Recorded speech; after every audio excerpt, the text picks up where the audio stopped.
Let's go! Guys, nagbabalak ba kayo ngayon 2025 na magkaroon ng sariling bahay? Well, kung yes ang sagot mo, meron akong tips para sa inyo. So, ano nga ba dapat i-consider pagka kukuha kayo ng property or ng bahay? Dapat yung bibigay ko sa inyong dapat yung tutukan or dapat yung alamin bago kayo bumili ng inyong bahay. So, eto yon. Okay, number 1 is yung price. Kailangan nating malaman yung price kasi aalamin natin kung talagang capable ba tayo or meron ba tayong kakayahan para mabili yung bahay na yon, either cash ba yon or installment. Good thing meron na tayong bank at saka Pag-ibig financing. So ask your agent about it kung paano kayo makaka-avail ng loan galing kay bank or Pag-ibig.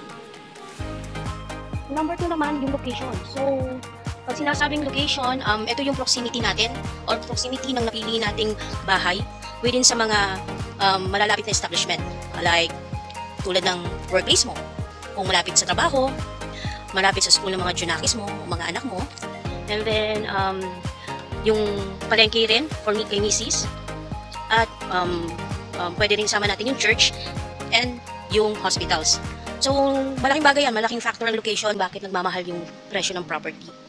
So, pag malapit along the highway, syempre mahal yon. Compared sa looban or makakailang sakay ka pa bago pumunta doon. Kaya wag na tayo maghanap ng mura when gusto nyo na nasa malapit sa highway at sa mga establishment like malls or etc. Kasi wala tayong ganon. Remember that, ha? Yung pang number 3 is yung intention nyo or yung intent nyo kung saan nyo gagamitin yung property.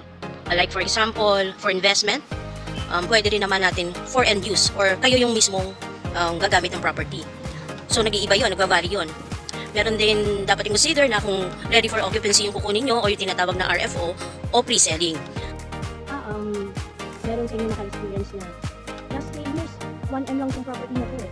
Pero ngayon, nabibigyan ko, gusto ko ng bumili at gusto ko ng meron natin cash, nag-3 million na. That explains why. Kasi pag pre-selling, doon pa yung mura yung property kasi nga dinedevelop pa. Pero once and for all na ng developments within the subdivision at doon sa labas ng property, nagmamahal talaga yan. So kaya don't expect na yung RFO ready for occupancy na kukunin mo ay mura kasi walang ganun. Mahal po yan kasi develop na po yung property. And last, yung dapat na i-consider is yung developer mismo. Yung credibilidad ng developer. Mag-check kayo, mag-check kayo kung yung track record nila is okay. Nakakapag-deliver sila ng bahay. Nakakapag-deliver sila in time. Let's say for example, 2026 i-deliver. Tama yun. Naka-turnover sila ng 2026 video. Marami nang na-build na projects kung saan-saan. So meron na silang track record na okay yung kanilang company. So that's good. So that's all guys. Hanggang dito na lang po. So if you have any questions regarding sa property or kailangan nyo ng tripping sa project, let me know po. Mag-PM lang kayo.